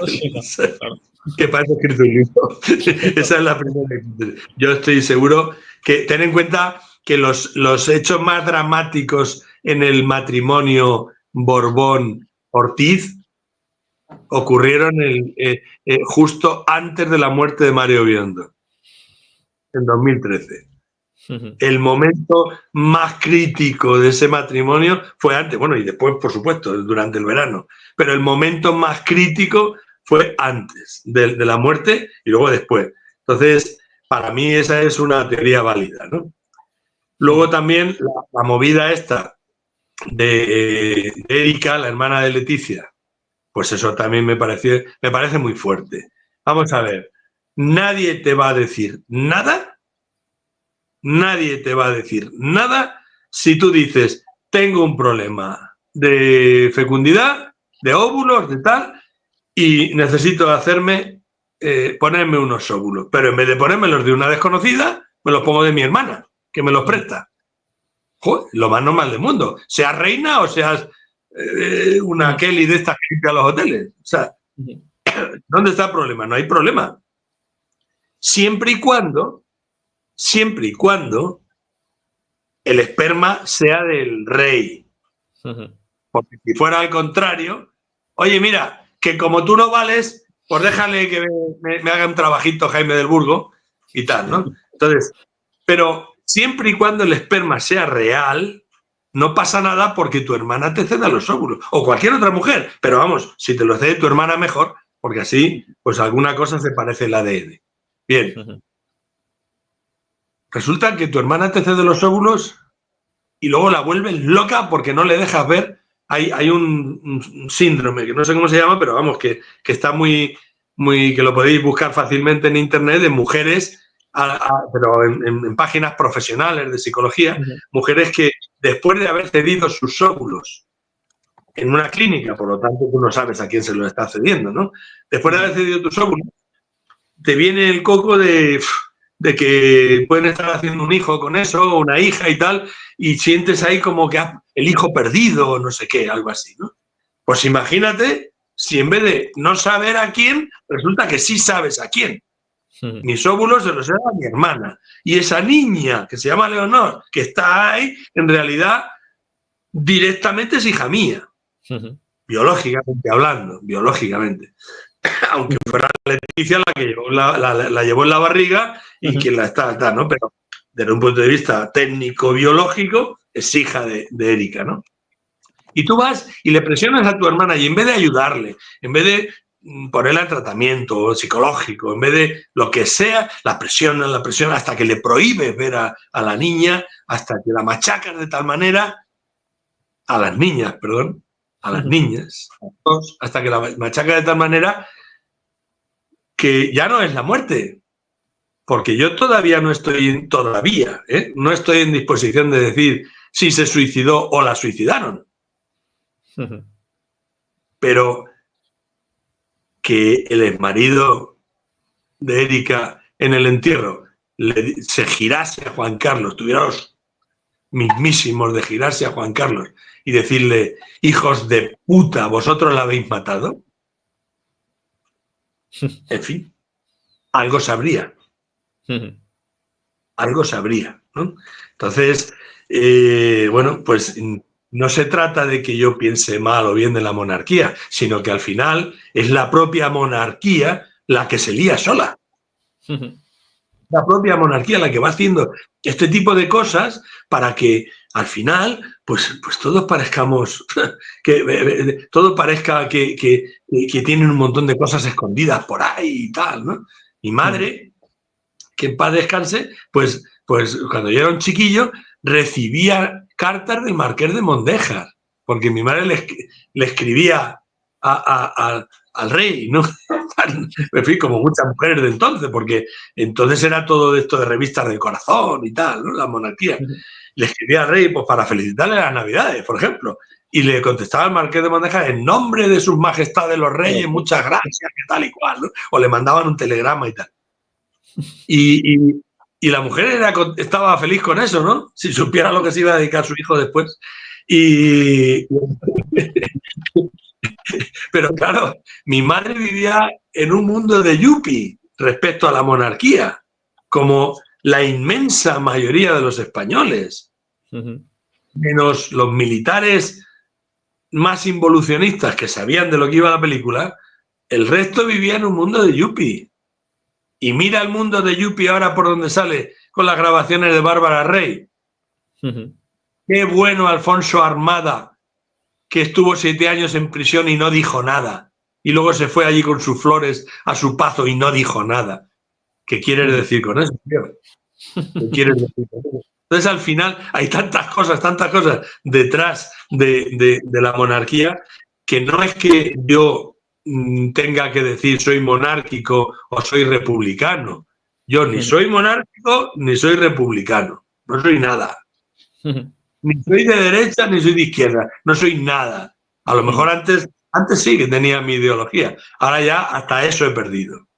Porque con los años vas aprendiendo que la vida es una gran mentira. La vida esta que nos venden, quiero decir, el pasártelo bien, el tomarte unos huevos fritos con un pan de pueblo y una buena botella de vino, eso es maravilloso, eso es la vida. Pero la vida que nos quieren vender es una gran mentira. Entonces, la monarquía, pues, no sé, hace todo lo posible para que parezca que hay una trama de conspiraciones y tal, que ellos mismos se la montan, no necesitan ley de bulos ni necesitan nada, ellos mismos se lo guisan y ellos mismos se lo comen. Y como además, no olvidemos otra cosa, como además tienen perros rabiosos, esbirros, como son los servicios secretos, porque son los perros esbirros de la monarquía, no digo que el CNI haga esto, que también. Hay una parte que el CNI, de hecho hay una ley que dice que el CNI tiene que proteger a la Casa Real. No protegerlos como guardaespaldas, sino protegerlos desde el punto de vista de espías, ¿no? Pero que aparte hay una parte dentro del CNI que actúa como lo peor de las cloacas del Estado, que hace lo que haga falta. Y si hay que matar, matamos. Y si hay que pagar, pagamos. Y si hay que hacer lo que haga falta, lo hacemos. Y eso, como tú bien decías antes, David, pasaba y pasa. Y sigue pasando. Y no nos enteramos. Este se ha muerto y una mujer se muere por aquí y el otro se muere. ¡Qué casualidad! Se han muerto todos estos, de repente, todos estaban mezclados con un caso concreto y tal. Pero nadie iba que puede haber relación con algo, ¿no? Enseguida, yo me acuerdo hace años que yo tenía un tipo que me traía información, que era un tipo con mucha pasta, pero que se le había ido un poquito la olla. Y me traía un montón de información buenísima para hacer una novela. Para hacer una novela era buenísima la información, porque no te la podías creer. Pero era cierta. Y parecía que estaba loco. Y el tío, venga, no, hombre, venga, tal, venga, cual, venga, pa. Pero la información era cierta. Pero le hacían pasar por loco. Claro, claro. Entonces, claro, es decir, es que es muy sencillo. No, este es un bocazas, este se lo inventa, este es un bulo, este está loco, lo de está loco es lo máximo. O lo denunciamos y punto. Mira, a mí también me ha criticado gente porque voy presumiendo de que he tenido más de 125 querellas. Joder, es que para presumir, tío, 125 querellas y no he entrado en la cárcel nunca. Ahora sí que voy buscando entrar en la cárcel para la jubilación. Pero antes no me interesaba porque yo antes estaba de mejor ver y, en fin, pues con todas las admiradoras que tenía estaba la cosa como para entrar en la cárcel. Para que se te cayera el jabón en la ducha. Pero antes yo no quería entrar en la cárcel, pero 125 querellas y que te hayas escapado de todas. Y que te hayas escapado de todas, eso es maravilloso. Me refiero a escaparme de los más de 200 años de cárcel que me pedían entre todas, ¿no? Y solo por escribir. O sea, que yo no he matado a nadie, ni le he robado a nadie, ni tal y cual. Simplemente por escribir y decir unas cosas, pues si no te han gustado, pues lo hablamos, no sé. Yo nunca he tenido un acto de confianza. ¿Cómo lograste escapar de la de Pedro J, si se puede saber? Pues sí. Eso es un tema que tuve que trabajar por detrás. Ese es el tema que tuve que trabajar de manera oculta, ¿no? La de Pedro J, te lo resumo, la de Pedro J al final había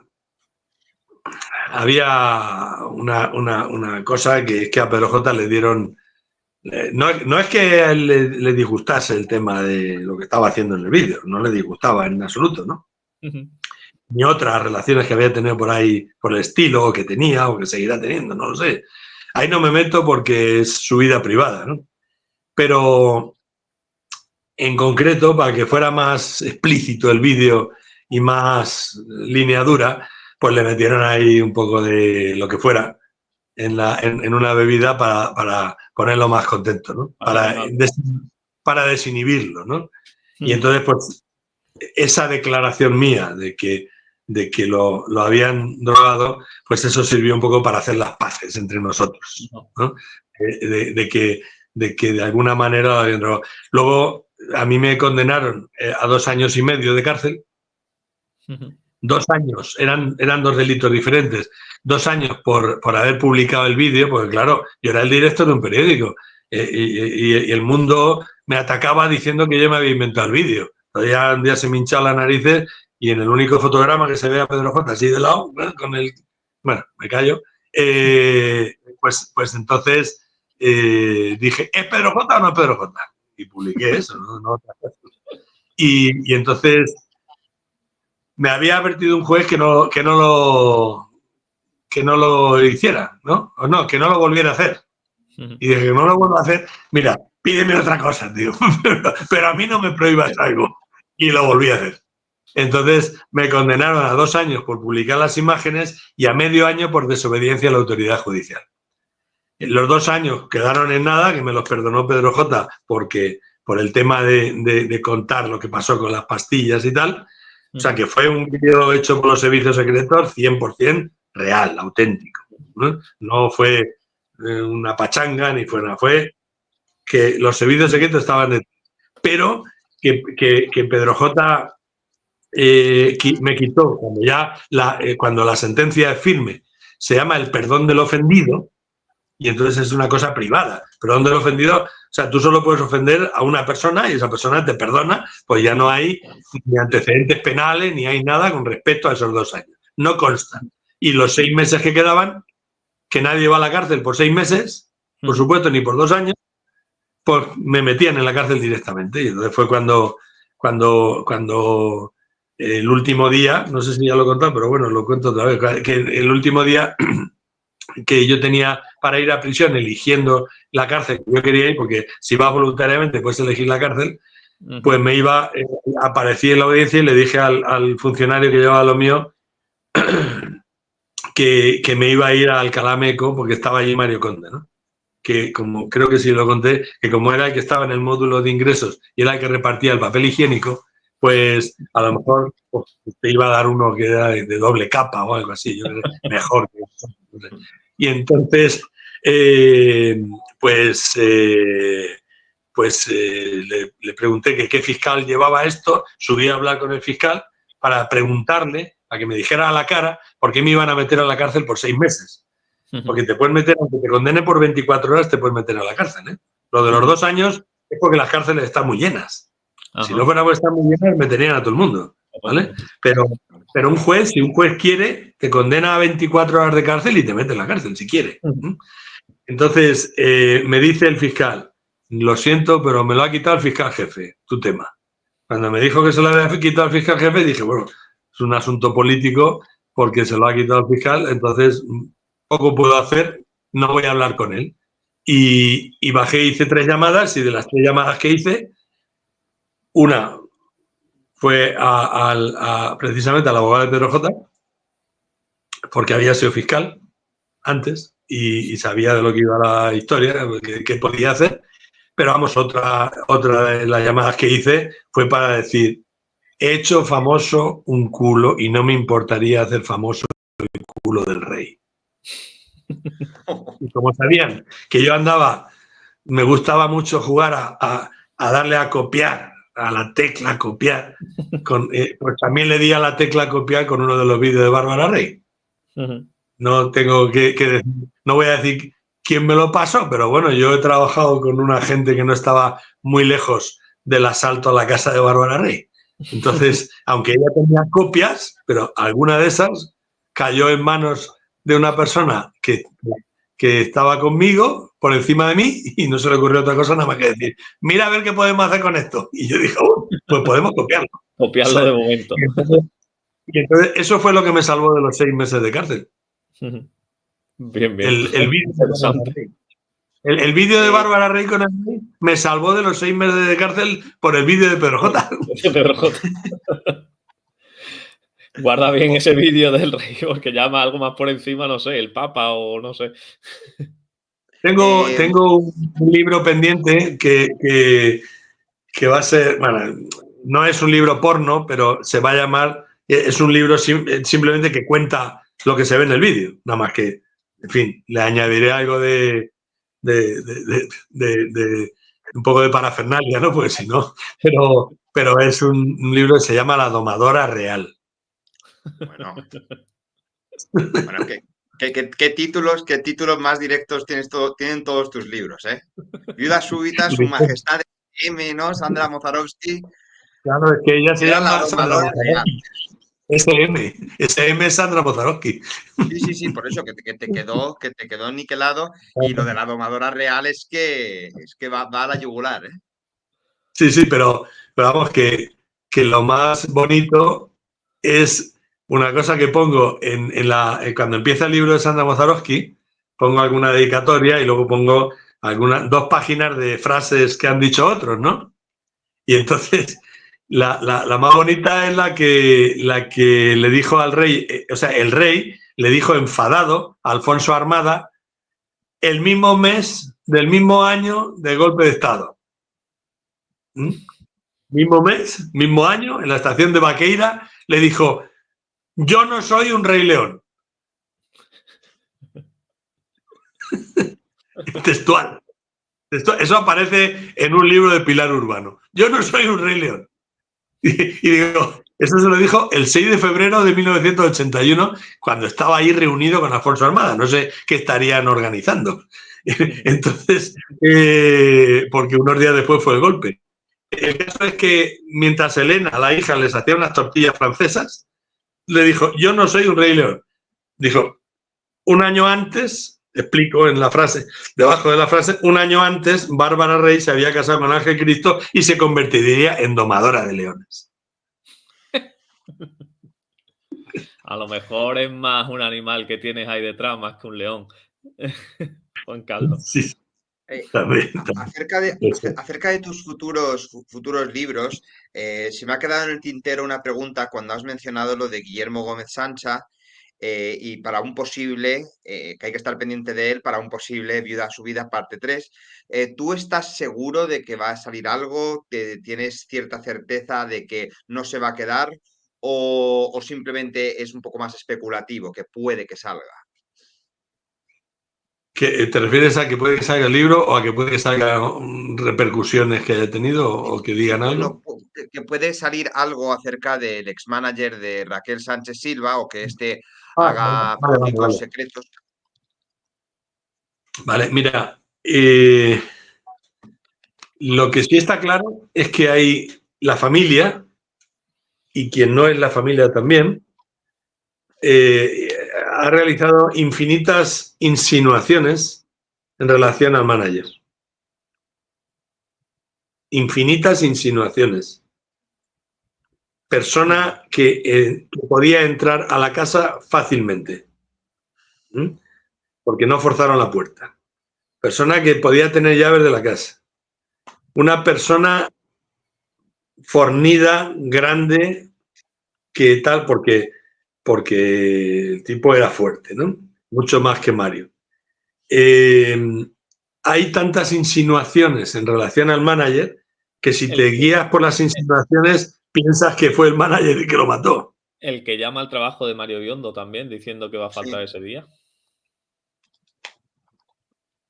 Podría ser, sí. Podría ser, sí. Pero ten en cuenta que ahí no se puede verificar. Ese dato no se puede verificar. Podría ser, pero no se puede verificar. Pero alguien llamó, está claro. Alguien llamó. Y no se sabe quién. Claro. Entonces, si te guías por las insinuaciones, el manager podría haber sido. Y dice, ¿qué tiene que ver el manager con los servicios secretos y patatín y patatá? Obviamente, nada, si no sabes cómo trabajan los servicios secretos. Si no lo sabes, no tiene nada que ver. Es decir, los servicios secretos no van a ir y te van a matar ellos. Ellos generan una serie de circunstancias para que ocurra. Para que ocurra. Y le piden a una persona determinada que haga una cosa o que haga otra o que haga otra. A mí me lo han hecho muchas veces en África. Muchas veces me han pedido que haga cosas. Como español, simplemente. Como español, tú tienes acceso a donde he vivido, siempre he tenido acceso directo a todos los gobiernos. Y entonces, pues, resulta que ellos están allí haciendo de espías y yo llego y estoy comiendo con el presidente o con el ministro o como el director general de la seguridad del Estado en Guinea Ecuatorial, que venía hasta la noche a mi casa para irnos a tomar algo. Entonces, ellos veían que yo tenía acceso a los gobiernos. Y entonces, pues, me pedían cosas. Bueno, pues ya había cosas que podía contarles porque no iba, mi integridad física no entraba en juego, ¿no? Porque a lo mejor no era un gran secreto. Y había otras que no, como cuando, por ejemplo, le di la alarma de lo que iba a pasar en Costa de Marfil, que iban a empezar a matar blancos, a matar franceses, los jóvenes patriotas, y a palizarlos, a violar a las mujeres, a destruir sus negocios. Y porque habían, en fin, los comandos franceses habían destruido la aviación de Costa de Marfil, 5 aviones, los motores de 5 aviones, y entonces Blé Goudé, que era el jefe de los jóvenes patriotas, dijo que había que atacar a todos los blancos. a todos los franceses. Bueno, como los franceses son blancos también la mayoría, pues entonces eran blancos casi todos, pues había que atacarlos a todos y ahí entraban americanos, españoles, italianos, libaneses, que había muchos ahí en Costa de Marfil, todo el mundo. Casas quemadas, negocios quemados, violadas. Claro, es que lo dijo delante de mí, ¿sabes? Lo dijo delante de mí, porque en el idioma BT, Bleda significa la mamá de Ble. Y yo soy Bleda, entonces ahí me tomaban como uno de ellos, porque, entre comillas, ¿no? De broma. Porque yo era la mamá de Ble, quería decir Bleda, y él se llamaba Ble, Ble Gudé, Bleda.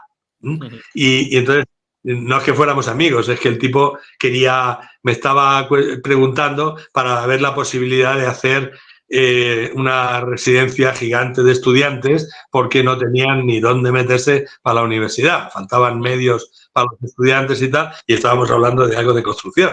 Pero entonces llegó esta noticia y a partir de ahí, pues yo me enteré y bueno, pues obviamente, como había vidas en juego, pues yo se lo conté a la antena del CNI que estaba allí, en Costa de Marfil. Dije, va a pasar esto. Efectivamente, no tardó muchas horas en pasar. Que tuvieron que rescatar en tanquetas a 11.000 personas de sus casas y tal, y llevarlas al aeropuerto y traerlas en aviones militares. Wow. Eso creo que fue en 2002 o 2004, no me acuerdo. Fue una película buena. Desde luego. Al final la vida es una aventura. Pues, sí, me imagino Javier, que en África más de una te habrán sucedido. Sí. De hecho, hasta Javier, esta... Dime. que precisamente quería, David me lo ha dicho justo antes que yo, que nos gustaría que si hay alguna otra anécdota que nos quieras contar así en África, porque tratándose de un continente subdesarrollado donde los gobiernos tienen un nivel de corrupción mayor que en el resto del mundo, ¿hay alguna historia de allí que te gustaría compartir? Bueno, pues una que viví también en primera persona, que en 2007, me parece, en Kenia, hubo elecciones en diciembre, me parece recordar, y nada, pues estaban contando los votos en plan Estados Unidos, así uno a uno, con lupa, estaban contando los votos y de repente iba ganando por alrededor de 300.000 votos el candidato. O sea, se presentaba el que era presidente en ese momento y también el de la oposición. Y ganaba el de la oposición por alrededor de 300.000 o 400.000 votos. Y que no podía ganar, ¿no? Y de repente, pues cortaron de hacer el conteo público, lo cortaron. Y hubo un conteo privado, digamos, que duró varios días. Y al final, pues resulta que ganó, obviamente, el que estaba de presidente. Entonces la gente se mosqueó, el que estaba de presidente era de la etnia de los Kikuyu, y entonces dijeron que había que exterminar a los Kikuyu. Y se pusieron allí a matar Kikuyus. No me acuerdo si murieron alrededor de 1.500, que se dice pronto porque eran a machete también, y algunos en pueblos se refugiaban las mujeres y los niños en iglesias, les cerraban las puertas de las iglesias y quemaban las iglesias con ellos dentro, y cosas así. Y alrededor de 1 millón de desplazados. Fue una locura porque todo el cacao, o sea, todo el té que venía de Uganda hacia Mombasa para la exportación, el té de Kenia también, el cacao, el turismo, todas las flores que vienen todos los días en aviones desde Kenia, flores naturales al mercado de Holanda y tal, todo eso se perdió, ¿no? Durante bastante tiempo y tardó en recuperarlo. Ahora ya está recuperado, pero tardó mucho en recuperarse. ¿Cómo me afectó a mí directamente? Pues mira, yo era el dueño de un pequeño orfanato. Era una señora que era una peluquera de un barrio y había hecho un pequeño orfanatillo ahí en fin, que Digo orfanato por llamarlo de alguna manera, porque era muy cutre, muy cutre, muy cutre, pero es que la mujer era peluquera, no era millonaria. Entonces, pues hacía lo que podía. Había hecho allí con bloques, como un muro, unas habitaciones, unos aseos, y dormían ahí a lo mejor 2 en cada cama y tal, pero eran niños huérfanos. Hay muchos niños huérfanos en Kenia. Y porque también vienen de otras áreas, del norte, de otros países del norte, de Somalia, de tal, de Uganda, de muchos sitios en conflicto, y hay muchos niños huérfanos. Y entonces, pues, un día, cuando yo salía de un supermercado, había ahí una gente pidiendo que les echases algo, o sea, que les dieras alguna comida, les comprases alguna comida para el orfanato, ¿no? No aceptaban dinero, comida. Y bueno, pues yo les compré algo de comida. A partir de ahí, cada vez que iba al supermercado y me los encontraba, pues les compraba comida.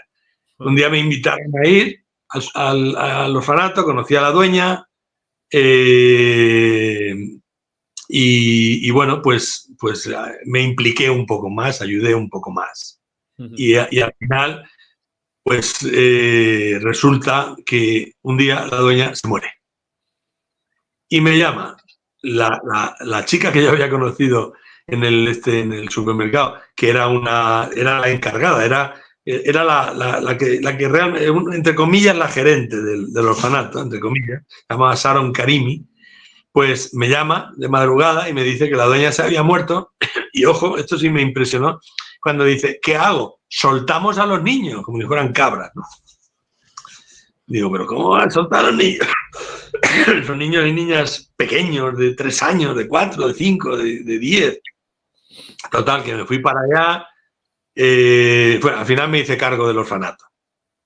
Y con amigos de aquí de España, pues que me iban mandando dinero a través de Western Union y tal, pues íbamos manteniendo el orfanato como podíamos. Porque claro, eran niños de orfanato, pero en el colegio tenías que llevarlos con uniforme, había que comprar el uniforme para todos y los zapatos para todos. Sí, sí. Más luego la ropa que necesitasen ellos. Y había que darles de comer a todos. Claro. O sea, y había que llevarlos al médico cuando se ponía enfermo y las medicinas. Quiere decir que son personas, ¿no? Sí, sí, sí. Y la gente no se lo crea, son personas. Y costaba dinero. Y un día, pues, en fin, yo hice lo que pude por mantenerlo, ¿sabes? Un día me viene la Sharon Karimi esta y me dice que a un niño lo habían atropellado un coche, estaban comprando fruta ahí cerca del orfanato y que un coche se había chocado contra el puesto de las frutas y que se había llevado para adelante a varias personas y uno de los niños, pues uno muerto, ¿sabes? Y el otro herido leve y el otro herido grave con un brazo jodido de operación total, ¿no? ¿Qué hacíamos? Pues ¿qué hacemos? Vamos a llevarlo al hospital Gertrude, que es un hospital específico para infancia y tal. Lo llevamos allí y ¿qué te crees que dicen? Lo primero, pasta. Primero, en África es así. Primero, pasta. Y después hablamos. Pasta no de corrupción, pasta porque hay que operarlo. ¿Qué te dicen? ¿Operamos o amputamos? Pues operamos, ¿no? Y luego estate allí en la UCI y los meses que estuvo allí y luego tal. Entonces, pues yo pedí dinero a todos mis amigos y tal y cual, pero al final, pues la gente te manda un poco, pero aquello valía mucho dinero y al final, pues tuve que pagarlo yo y otra serie de cosas que me pasaron así por el estilo. Pero de entre todas, que es la relacionada con las elecciones, es que mientras estaban matando kikuyus, también una noche entraron al orfanato. Porque la encargada era kikuyu. Y 2 o 3 más de los que ayudaban al orfanato eran kikuyus. Menos mal que consiguieron escaparse. Si no, estarían muertos. Pero en la despensa que teníamos ahí una despensa, pues con montones de sacos de arroz, en fin, comida no perecedera, pues se la llevaron todos. Pues claro, la gente no tenía para comer, no nos olvidemos. Los que asaltaron aquello no eran atracadores, era gente que quería comer. Y sabían que en el orfanato había comida. Y como la mayoría de los niños no eran ni de Kenia, pues pasaban de ellos. Así que se llevaron todo. Y yo me vi en una tesitura jodida. Para colmo, los herederos de la peluquera querían heredar el terreno del orfanato. Querían heredarlo y me mandaron un abogado y un agente del ayuntamiento para que en 24 horas sacásemos a los niños de allí. Y yo dije, ¿dónde voy yo con 50 niños? ¿Dónde voy? Pequeños todos y tal, no puedo. Total, tuve que sobornar al del ayuntamiento para que pusiera mi expediente el último en la mesa. Y al final, pues conseguí tiempo. Y con ese tiempo lo que hice fue encontrar, porque allí hay muchos organismos internacionales, mucha ONG, mucho de todo, que tienen sus propios orfanatos, pero todos llenos. Pero tuve suerte de una iglesia de estos tipos protestantes, de las muchas que hay en África, que vinieron a instalarse allí, que habían montado también un tinglado de estos de orfanatos y de escuelas y tal, y que no tenían a nadie en ese momento, o sea, lo acababan de hacer.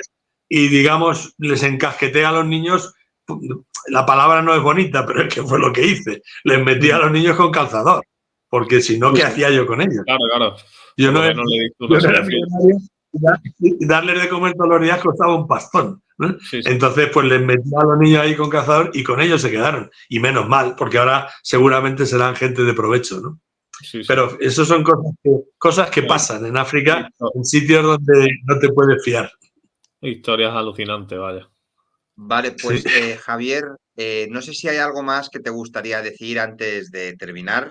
A mí sí me gustaría decirte que es un placer escucharte, que nos encanta tenerte aquí, que eres un pozo de sabiduría y que puede que nosotros no siempre coincidamos en la misma visión, pero tener esta discusión y poder escucharte es un gran honor para nosotros. Y también aprovechar para decir que cuando publiques Viuda Súbita nos encantaría traerte de nuevo para poder hacerte preguntas acerca del libro. Su Majestad... Sandra Mozarovsky. Sí, perdona, se me ha cruzado el cable. Su Majestad Sandra Mozarovsky. Perdóname, Javier.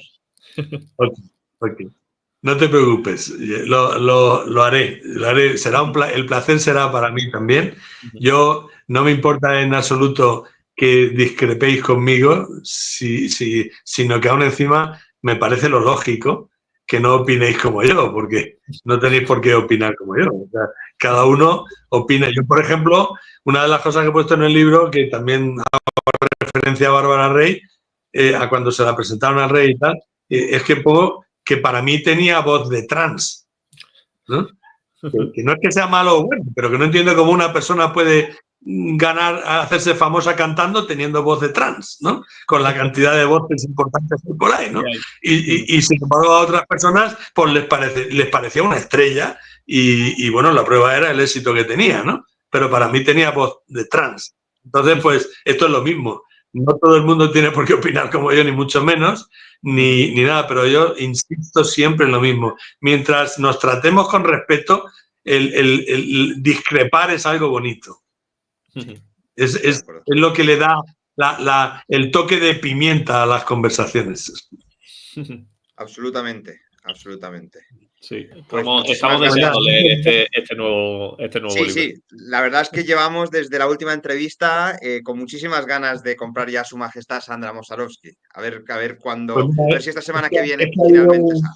Hay un problema porque la editorial está en Florida y han estado un poco entretenidos con el huracán y han jodido las oficinas y tal. Y entonces, bueno, ahora ya esta semana que entra, de cuando estamos haciendo este vídeo, pues ya la semana no sé, a lo mejor para el día 5, el día 6 de este mes de noviembre aproximadamente, ya tiene que estar en Amazon subido en versión ebook y en versión papel. Genial. Muy bien, pues muchísimas gracias. Yo de verdad también... Perdona la hora que tendrás que comer también y con la rodilla liado. Agradecemos mucho tu predisposición. Si me veis así, no es que tenga problemas de próstata, ni que tenga problemas de que me muevo porque estoy nervioso. Es que aguantar, estoy recién operado de la rodilla y aguantar tanto tiempo, ahora me voy a tener que tomar... Tenía pensado tomarme una copa de vino con la comida, pero voy a tener que tomar 2. Bueno, porque esperemos que la disfrutes y muchas gracias y que te alivie. Muy bien. Bueno, muchísimas gracias a vosotros. Hasta la próxima. Espero que sea pronto.